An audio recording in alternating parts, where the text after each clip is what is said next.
Hi, everybody. Thank you so much for coming out tonight. We are so excited to have you all here to celebrate Unsex Me here with Aurora, Mattia, and Emily Zhou. Sorry. My name is Bex. I am the events coordinator here at Books Are Magic, and I have a few housekeeping notes to go over. We'll be doing a hand-raised Q&A towards the end of the discussion. So think of your questions, follow them tight, we'll get them answered. Afterwards, Aurora will be signing and personalizing your books near where you checked in. We'll let you know when and where to line up for that. If you're joining us virtually on the live stream, we'd love to encourage you to buy a copy of Unsex Me Here online using the link in the description. So the reason we're all here tonight, Unsex Me Here, is a prayer book tied together by the strings of a corset. Glamorous ramblers, haunted by the sense of another world drawing near, wander in and out of its inexplicable twilight from a West Texas town with a supernatural past to a stalactite cavern in the birthplace of Aphrodite. These ramblers seek the source of the disturbance in their minds. Amazing. Aurora Mattia, star of tonight's show, was born in Hong Kong, raised in Texas and elsewhere, and lives in Austin. Her first novel, an automythography called The Fifth Wound, which we of course also have here for you tonight for you to purchase, was published by Nightboat. She is currently writing a novel called 7-11 about a trans woman who performs in secret as a male country singer. So that's the thrilling news. If you needed something good to know this week. Conversation partner extraordinaire Emily Zhou's first book, Girlfriends, which we also have here tonight for you to purchase, won the 2023 Publishing Triangle's Leslie Feinberg Award and was a finalist for the 2023 Lambda Literary Award in Transgender Fiction.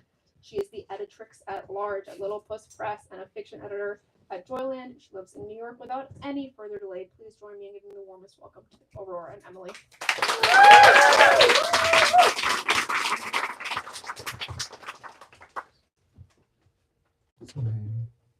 Am I reading? You are. Okay, cool.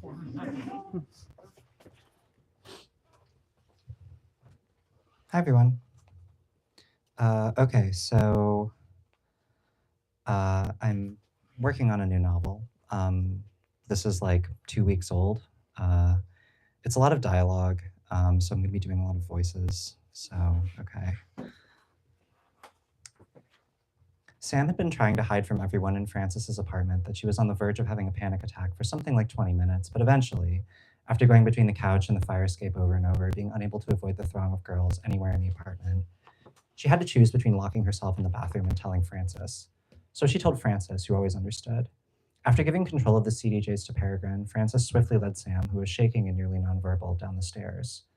On the steps, some of the girls were smoking and talking. By the way, like everyone in the story is trans except for Sam. Frankie, Alice sang drunkenly as soon as they opened the door. Baby, come here.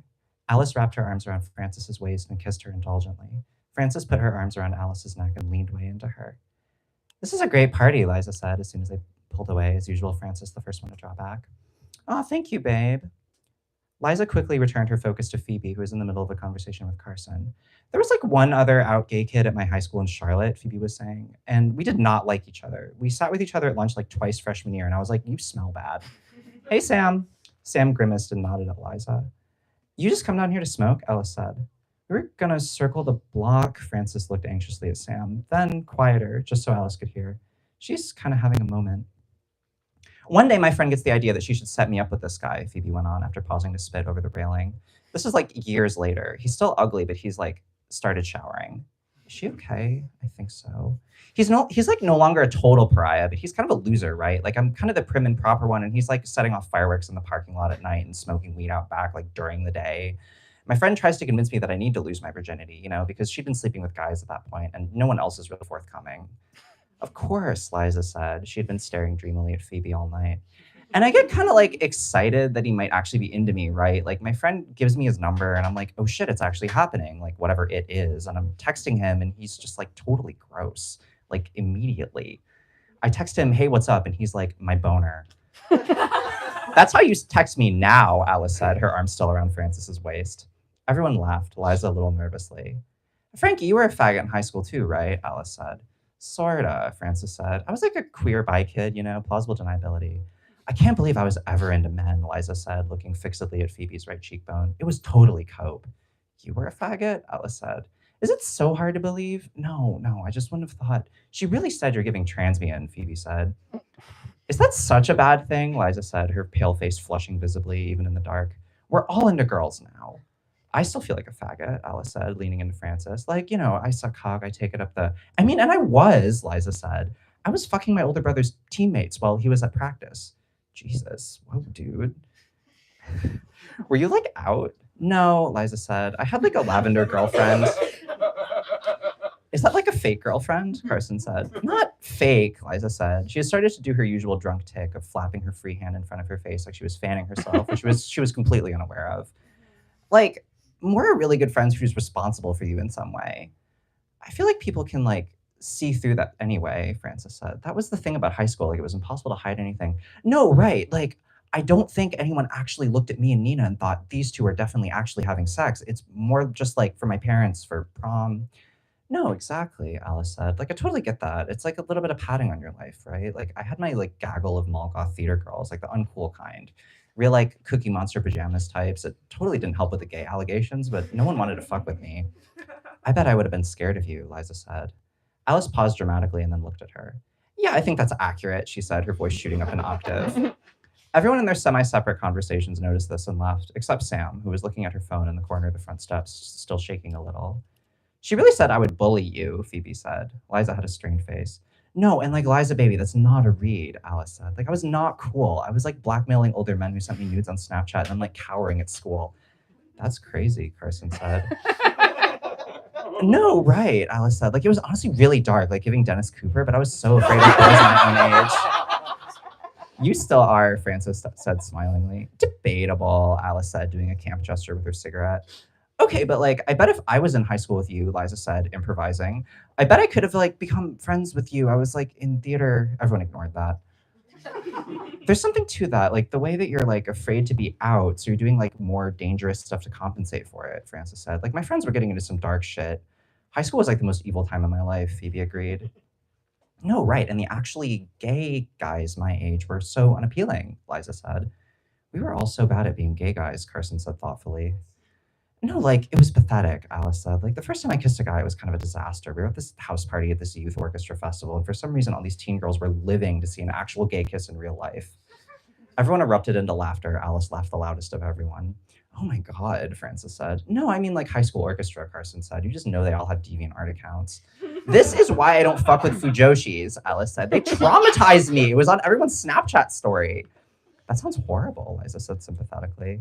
And like, he was so embarrassed that he avoided me for the rest of the festival, Alice said. And he was the second chair cello and I was the first chair. It was so fucking awkward. Everyone kept asking me about him too. Like, it was everyone's business. I got back at him too, though. I used one of those pictures as like the IG flyer for the party a couple years ago. Oh my God, I remember that, Liza said. That was you? Okay. Like, everyone said that. Beth messaged me that same day and was like, where'd you get that picture of the two twinks kissing? She's so clueless, Carson said, smiling slightly. No one really heard her except Sam, who had perked up at the mention of Beth's name. Additional crucial context, Beth is Sam's girlfriend.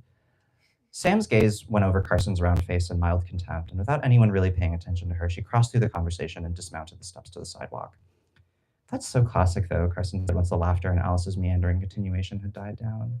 Like, I was afraid of being publicly affectionate to guys until I was in college when it was more like normal. I didn't know you were gay, Liza said. Don't act too surprised. I am a little, Liza said. No offense. You have like a mullet and a carabiner now. I had a mullet and a carabiner then, too, Carson said. Believed, Phoebe said, scooting a little closer to Carson, who put her arm around her waist. Phoebe leaned down to kiss her. Liza's stomach churned. She looked at them going at it, Carson dragging her hand through Phoebe's thick black curls, Phoebe's tongue in Carson's mouth, and then turned around and went back up the stairs without saying anything to anyone. Frances, sensing an opening, went down the stairs to meet up with Sam, who had mostly stopped shaking. We're going to go around the block for a second, Frances said. Get some air. Make sure no one burns my house down, yeah?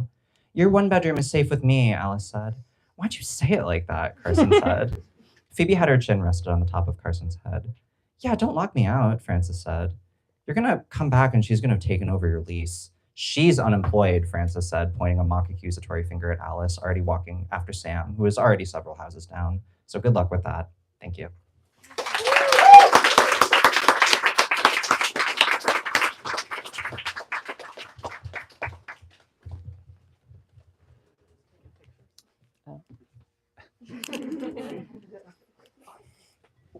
Okay, I'm going to read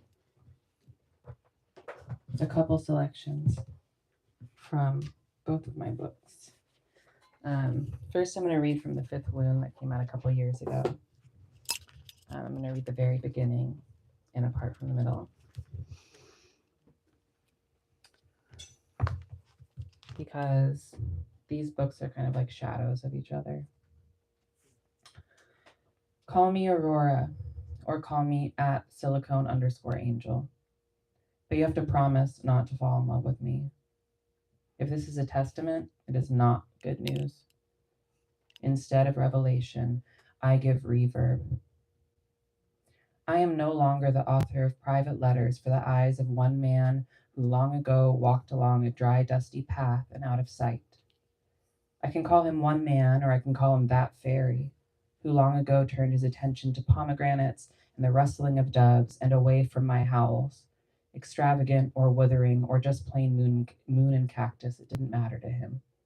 To him it was all just the sound of a dream, gauzy and green as if we were twining one another ribs with lilacs, incompatible with what he called waking. Really, I wanted making phrases to be a way of making love. Wanted words to be organic matter as vital and irreducible as come.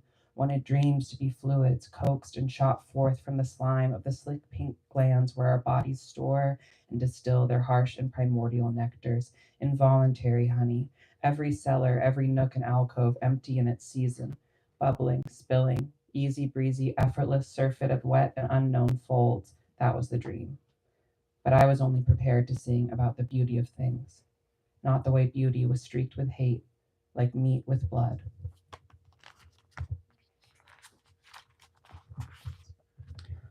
I thought that true love inspired confession. I thought love was a euphemism for absolute transparency. But transparency was only a euphemism for surveillance. Surveillance is the inverse of love.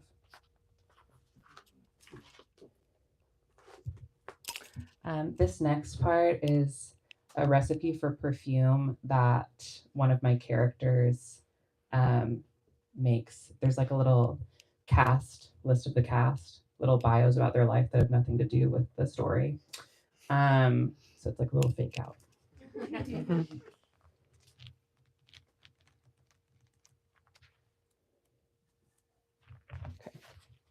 Her name's Aurora. She was the Sibyl of excuse me. She was the Sibyl of Aphroditos, who, if you don't know, is Aphrodite with a dick. And she existed. There are statues. Okay, so Aurora created a fragrance for personal use that would become famous by hearsay across the Mediterranean for its irresistible scent and impossible ingredients. Ex-lover's spit, nymph-bitten peach, rattlesnake venom, ashes of love letters, powdered opals, honey from a bee who stung your mother, wings of a butterfly who died inside a flower, wings of a dragonfly who brushed the cheek of a woman you've seen, but only in a dream, Pegasus feathers, amphetamine salts, bioluminescent plankton, estrogen foam, jelly from the mucosal glands of a mermaid given willingly, dirt from the forest clearing where you first felt pleasure, from the place where your body indented the grass, your heat and his pressure, his heat and your pleasure, crushing wildflowers, secretly, okay, baby? Come dripping into the dirt, mixing with the dirt, invisible in the dirt, forever in the dirt, among pink petals, secret heat, secret dirt. Fungal spores from the place of your death, autumn leaves from the year of your birth, cloud vapor, and anything else.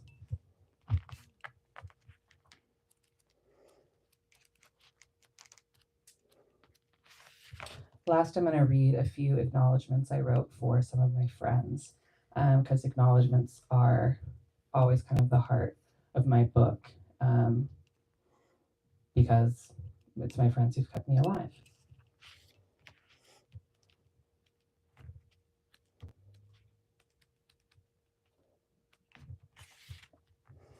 To Sam Rodriguez, I can't imagine my life without you in it. You're the funniest person I know. You're a genius and a really thoughtful friend. I always look forward to talking with you, always wonder, what will Sam think about this? And cooking with you, and to every antique mall and dive bar where we find a way to make mischief. I love you. To Vivian Wallace. When I think of glamour, I think of you, your bursts of boldness, your dozens of dresses, your sudden appearances as if out of a mist, stilettos dangling from your pinky. And when I think of you, I think of your kindness, as deep and total as a mother's. You are beautiful and you are my friend. I don't know how I got so lucky. And you always say such wonderful words. I love you. To Tuffy Gibbons. Your life swirled into mine like the other half of a helix. Every cigarette or tube of lip gloss we've shared is like one of its rungs. I am almost amazed we haven't known each other our whole lives, but I'm glad life was keeping a secret. Because you arrived exactly when I least expected you and most needed you. You have a good heart. You have a quicksilver mind. It shapeshifts and spins through time and space and dazzles me every time. I love you. And this last one I'm going to read is for a friend who I made. She ran a coffee shop in Bushwick in a low period of my life after a breakup right before I left New York. I would go there and hang out all the time, and eventually I hung out at her house with her, and we would FaceTime, and she ended up dying while I was in rehab, and I still don't know why, but I'm glad that she has a gravestone. To Stephanie Rolon, who climbed into an enclosure at the zoo when she was 15 because she wanted to challenge with her whole body the dominion of the tiger. And she did. Who showed me the claw scars across her stomach to prove it. Who was always ready to dream together about all the futures we can make for ourselves, because 30 isn't too old, because 50 isn't too old, because if you're paying attention, every day is as dangerous and vital as the first. But if you can rise to meet your chaos, if you can face your chaos without blinking, there's always a chance for splendor. To Steph, who was prepared in equal measure for the claws of the tiger and the lips of a lover, because she had no choice, because life never gave her a choice. Who I promised to help write a memoir because the world needed to know how a woman made glamour from terror, how she grasped at flames with her bare hands, how she molded fire like clay. Who lived too much, altogether too much. Who was a true friend. I miss you and I'll always miss you.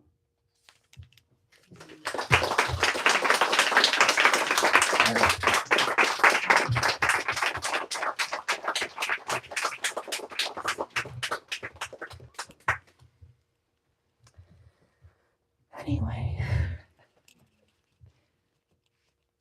I hope my mascara is not running too much. Looks okay. That was good. Yeah. So let's get down to it. Okay. It's sort of funny, like the two of us reading next to each other. It's kind of like we could not be more different as writers. Like,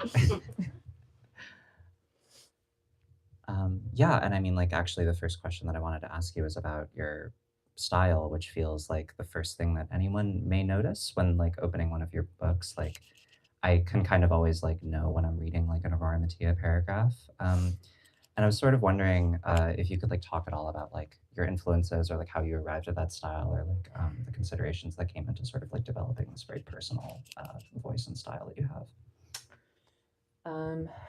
The writers that I grew up loving are often out of print.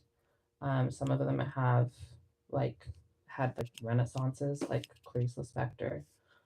But when I first fell in love with her, it was before all the New Directions translations. My older sibling CJ showed me The Passion According to GH from Sun University Press, an old translation. And then and I was like, this is crazy. And then when I was 18 and living in Shanghai, because I got a government scholarship that I then left, and there's this like Russian woman who worked for the State Department who was like, you'll regret this for the rest of your life, and I didn't. So, I don't remember her name, but You lost. But anyway. But on my birthday, I remember this very clearly. I was having a Bailey's, strong pour, opened up Agua Viva, and read it. Read the first probably like 10 pages, and I was like, I've never in my life, this is like not writing. This is like, this is, I don't know, it felt like pure creation in a way. And I kind of realized while I was reading it that I was a woman, and that being a woman for me meant being a writer, because of the way that she wrote about all these things that I had loved for my whole life but had never let myself love. Like one of her lines from that book is, "What am I doing in writing to you, trying to photograph perfume?" That's so cunty. So she really reconfigured my entire being, and anyone who knows me knows that. Anyone who reads me should probably know that because it's very obvious. I became obsessed with her, and I've read all of her books. Then there's another writer who's still really out of print a lot of the time, but his name's Severo Sarduy. He was a gay Cuban writer who ended up fleeing to Paris in exile and died of HIV complications. But he wrote insane books, like where basically reality was the variable and not the constant. That these like drag queen trans woman characters kind of like kaleidoscoped their way through. And he doesn't like love trans women. I mean, I think he was like a secret doll, but he basically kind of like punishes trans women for taking like femininity out of the realm of the appearance and like the simulacrum and like drag queen stuff, and like trying to make it real. Like he has this book called Cobra that I love, but it's she decides to try to shrink her feet, which ultimately means getting bottom surgery, and she like goes to Morocco and she does it, and then she spends the rest of the book getting like mummified by a group of bikers, because she like made the mistake of like trying to embody that womanhood. So it's pretty cool. I love that book. I love some of his other books. And then there's a bunch of other writers, but I feel like those are, I mean, I would say Emily Dickinson, I would say Edouard Glissant, I would say for this second book, especially John Keane and his book Counter Narratives. And there's a lot of writers that I talk about in the back of the book too. Like I talk about specific books like the Pillow book, say Shonagon's Pillow book, Another Country by James Baldwin, Agua Viva, and I think a couple others. But yeah. Yeah, thank you for that. It feels as though like you do like sort of like put little like fragments of other texts that have like sort of like weaved their way into the like both books. You're also someone who like tends to write a lot of or like include a lot of epigraphs at the start of stories. Like I think Via Crucis has 4 of them, which is like a number that like I have rarely seen, let alone for a short story. And this feels like a very like vital and considered part of your work, and I'm sort of wondering like the function that like found text or other writers' text has in like the creation of the work itself. So that specific story, Via Crucis, I'll read the epigraphs for context. So yeah, they're all short. The first one is from Mrs. Dalloway. The second one is from The Hours. The third one is from Another Country. And the last one's from Absalom. Then came the most exquisite moment of her life. It's still happening. You just get stopped up with whatever it was that ruined you, and you make it happen over and over again, and your life has seized, really. Grief goes, fades. We know that. But ask the tear ducts if they have forgotten how to weep.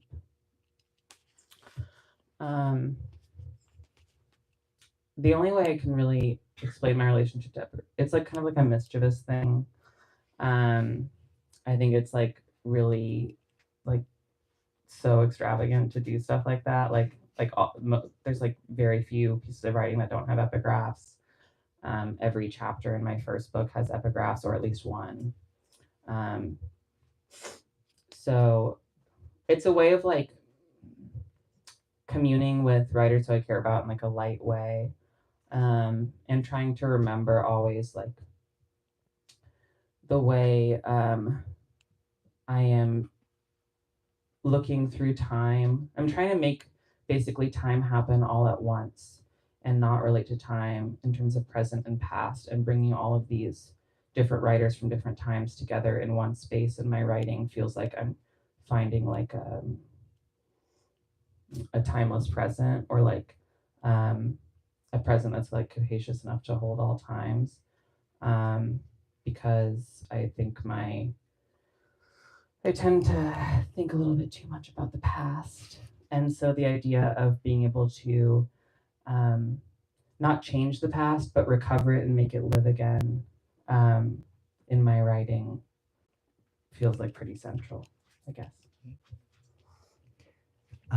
Yeah.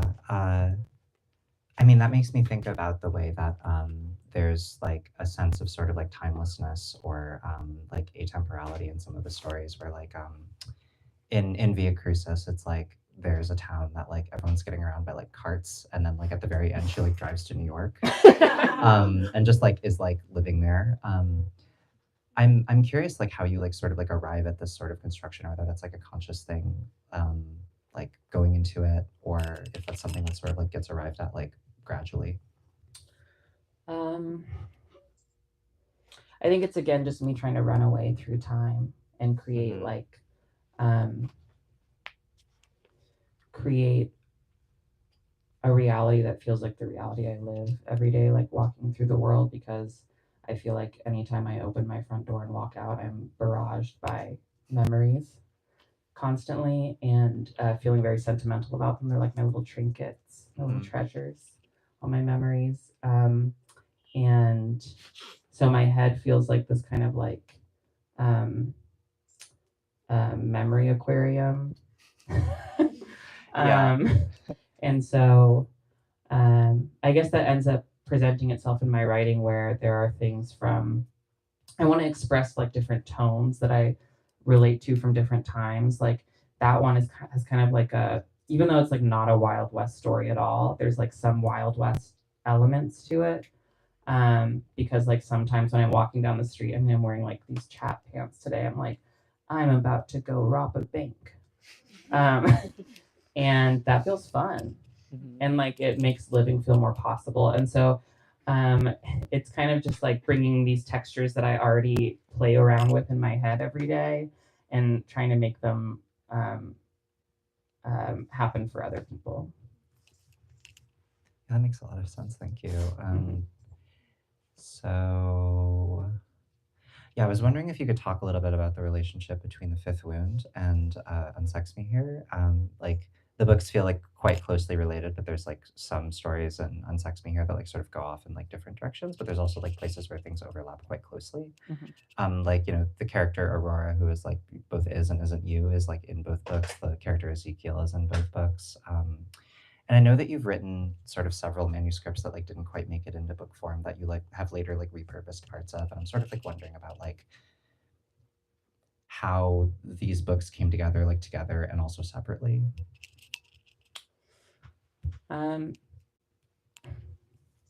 So The Fifth Wound, I kind of wrote just like, it was like an accompaniment to my daily life, which was crazy at the time. And so I needed to create like an additional, to give some more breathing room to reality. Cause I wrote that as I was living it. I wasn't like reflecting that much. I mean, I went back and edited some, but really it's like 3 sections that I wrote as they were happening. And I didn't know what was going to happen, because I was like throwing myself into my life and trying to live in the most intense way, and getting back with my gay ex-boyfriend at the time. And that ended up terribly, but for some people it made a great book, so I'm glad that happened. But So that book was very much about my present, and then Unsex Me Here is a collection of stories. There's a couple really short one-page pieces at the beginning that are from when I was 19. And I wanted to include them even though I like them, but it's still kind of embarrassing to like publish something I wrote when I was 19. But I wanted to include them because I wanted this book to be not about trying to create a more livable present, but to sort of like honor and investigate all my obsessions across my life. And so the way I arrange the stories, they're not arranged chronologically, but there's like overlapping lines that come up in different stories. There's caves in every story. I have like a thing for caves, I realized. And so this is just a way to kind of understand my continuity with myself as I've shapeshifted as I've gotten older, and to show that who I was when I was imagining like what womanhood could be, or like barely even, is not so different from who I am now. I'm just expressing it in a different way, and that's a way of like kind of like loving my 19-year-old self. Not to be sentimental, I have been all evening. So, and to try to understand like what all these symbols that I constantly write about are doing to like why I get so much nourishment from them. Mentioned in the interview in the back, there's like opals and topaz and angels and caverns and orchids and various other flowers. Feathers. Yeah. So I think rather than saying like I'm a woman, hear me roar, I'm like I'm a person with these fixations that all relate to me in sort of a constellation, and if I can arrange them in the right way, then I can express who I am, and communicate something about like my womanhood that is not about like trying to convince people of something. It's just a way of being intimate with myself and with the rituals that have made that like the things that feel giddy, like falling in love about my life and my relation to myself. So Thank you. Yeah. Okay. So you kind of like anticipated my next question about the various symbols: the topaz, the opals, the feathers, the honeysuckle. Let me see. Do we want to move to audience questions at this point? Is that what that means? Okay, cool. So I guess we can do audience questions now. If anyone, I'll call on you. Like this is class, or you could call on people. Rocco, yeah. Hi. Hi. It's good to see you. Me too. I am curious about your relationship to faith and aliveness, which are two things that I've been really fixated on recently. And I think your writing has an incredible sense of embodiment. And it was maybe the first thing I noticed about your writing. It's very like fixated on bodily things. And I wonder if you like have faith in the sentence or the word to like pull us or seduce us into aliveness, or if that's like a trap. I believe you're supposed to kind of. Oh yeah, right. So if I have that right, it's like faith, embodiment. What was the last part about that? But yeah, right. Seducing, embodying. Right. Like yeah. For sure. I'll do a better job of this next time. Sorry, I talked a little bit. I think writing has always been a way to create another body for myself, that can feel present at all times rather than, and is not like, even though obviously everything I'm writing is to be read, I'm not seeing people read me. And so I can be witnessed in myself without all of the external pressures that happen when I walk down the street. And I'm like, do I look cunty from this angle? Do I look cunty from that angle? And I'm like, oh, he's gonna pull over and ask me to marry him. And I'm gonna say, ah, and keep on walking.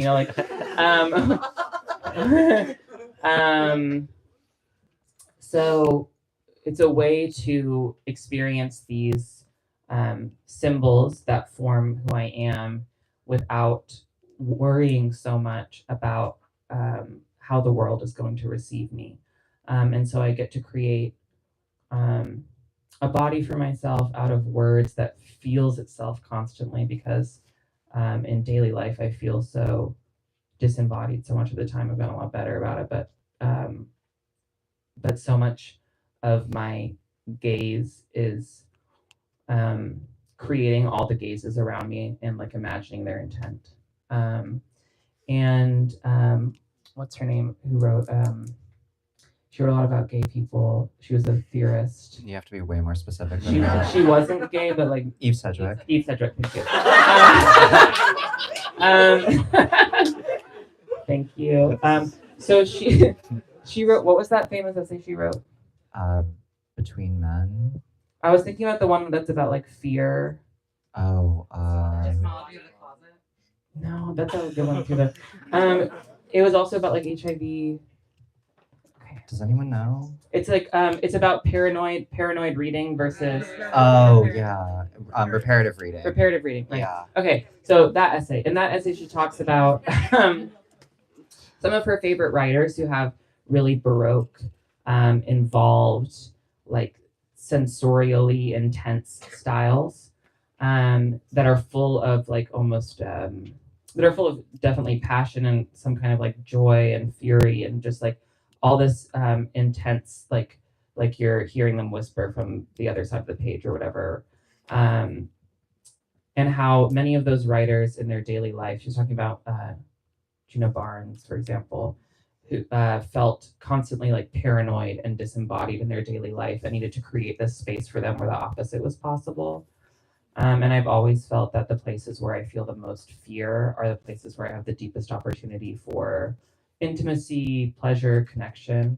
And so in order to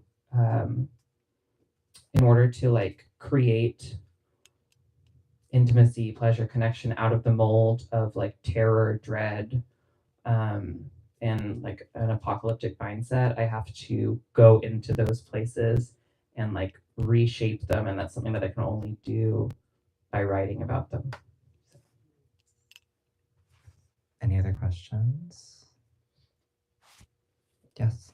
Relatedly, I'm really drawn to like the materiality of your diction and a focus on substances, and they've been listed before: feathers, gemstones, various things, and it's so specific and it's so abundant. And I'm curious if you have rituals for drawing like the inspiration of the material texture sensei of your pages. And also, maybe this is a stretch, if that relates to some unconventional formatting pages you have, or formatting decisions you make on the page. So people on the live stream can hear, this is a question about the materiality of Aurora's language, the specific like sort of objects that she writes about, and like asking about like rituals or ways to sort of like make these things sort of like, you know, release their sort of qualities for the process of writing. I do. There are a number of rituals that I can think back on. For example, when I was still living at that same apartment where I met Stephanie, I was living in Bushwick, and one day I found a dead baby bird on top of the trash can, and I was like, something must be done. And so I made a like kind of a little funeral mound for it. My roommate was not pleased because it was visible from their window, and they didn't want to really be reminded of death. So then I had to move the funeral mound. But I made it out of a bunch of shards of broken glass that I used to collect for self-harm, and I didn't want to self-harm anymore. So I made a shrine for the bird out of all of these pieces of broken glass that I kept in like little boxes in my room and stuff. And it was really pretty. So that's one. A big thing for me too is the most important moments of, I would say, my day are when I'm getting ready with someone else, and we're like, say, like late to work, and I don't have a car, so I'm always in the passenger seat. And my friends all drive me around. Thank you. But I'm like late to work. I'm doing my makeup in the car. Maybe sometimes if it's a coworker who's driving me, like they're doing their makeup in the car, and that feeling of like rushing down the road while doing makeup is the essence of life. So that's, I guess those are my main. I mean, I have other ritual practices, but yeah, pretty much. I would say is it like it's so easy for daytime to feel like this enormous burning nothing. I'm very frightened of daylight. If you've read my work, you probably know that. So I'm always looking for ways to create little pockets of meaning that can be like shielded from the glare of the void. And those usually happen with other people who share these like intimate needs to do things like put on makeup. So. Oh, and as for formatting, I don't know. I do like to play around with it though. I'm always like, what are they going to think of this if I just indent that? What are they going to say? So those are just more like, I mean, they feel necessary to me. I'm not like doing them for no reason. They're not like so intense. I'm not like writing some kind of like pomo, whatever, like, look at the range of my, it's not glamour even, whatever it is that they're doing, involution, like the tangles of my mind, whatever, and how beautiful they are. That's like not what I'm trying to do. It's more like, I think my writing can be really overwhelming. And there are times when I want to make multiple points at once and like sub points to those points. And in order to make it trackable, I do little things with typography so that people can know like, this is like a pocket within the point, but I don't want you to lose the larger point because like say in my first book, it's a 600-word sentence. So that doesn't really happen so much in my second book. I try to make it a little bit easier, more approachable, because the first book I was feeling very self-protective because it was about myself and kind of me ruining my life. And so I wanted to make it kind of hard so that people who like weren't meant to receive my book like would kind of just like give up and stop reading it. Because there's a lot of crazy shit that happens in it, and it felt very like exposing. Because I had never wanted to write like a memoir, and I ended up writing my first book as a way to be like, as so many transsexuals do, like, I'm gonna write the inverse of the trans memoir that's also a memoir, and I'm gonna destroy memoir with my like, I don't know, like my own glam way of being or whatever. And I was like I can't get published, so I'm gonna write my best like inverse of a memoir and try to like outdo all the other T-slurs. And I think I did a pretty good job. And then my second book is more like stories that are not about me, but obviously like have a lot of, I mean, there is one essay in there about my python who died,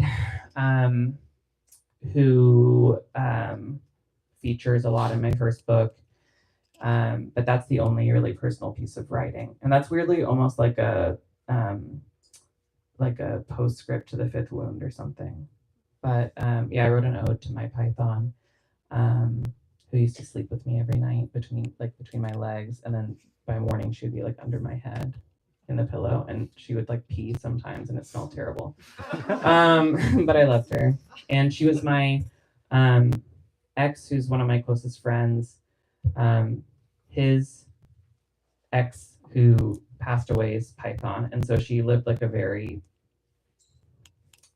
just a life that was like such a knot of meaning that I had to write about her. And she's in my brother-in-law's venison fridge in Texas because I want to get her skeleton preserved.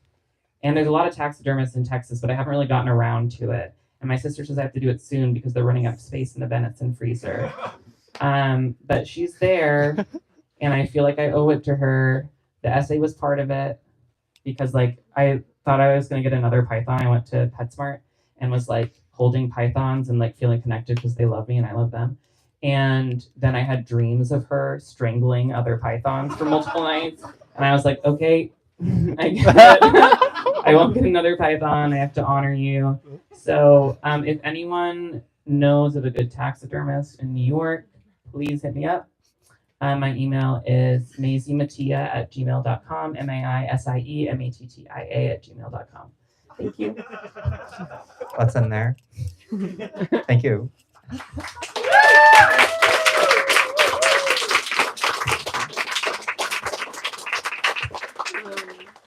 A really great way to end this night. We had that. Thank you all so much for coming tonight and joining us. If you're still with us in the live stream, you can buy a copy of the book in the link in the description. If you're with us here, you can buy a copy of the book at the front. We've got Unsex Me here. We've got Girlfriends. We've got The Fifth Moon. So you can just really stack up your library because we can't order more books until you buy the books. And I don't want to shelf them because I want them to go to your homes. So you should buy them. My coworkers, who are so lovely, are now pointing towards where Aurora is going to be signing and personalizing. We will be having you line up down the center aisle, not in this moment, but in a couple moments. And I know you're all so excited to celebrate tonight with Aurora, but if you could just save your joy and your love and your excitement for when you're in the signing line, so we could get that started as soon as possible. That would be so lovely. Thank you all so much for joining. Please make sure to grab your belongings and have a good night.